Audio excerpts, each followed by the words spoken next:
It's a beautiful day, February the 17th. We have about a foot of snow in New Jersey. What I find very annoying is when you shovel this snow. This is a very fluffy snow. We've got about 9 inches to a foot.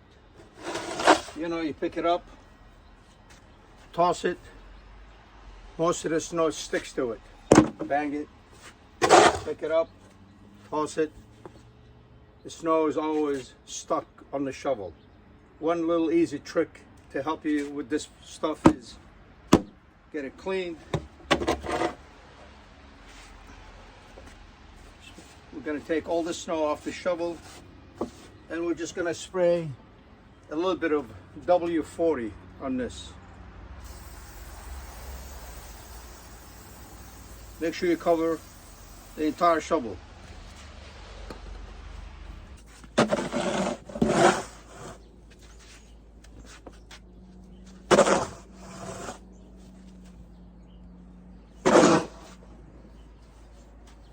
As you can see, no matter how many times we shovel, the shovel stays clean.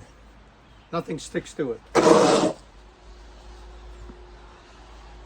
Saves you having to shovel twice and having to break your back. I hope this was helpful. Please click and subscribe to our channel for more tips. Have a great day.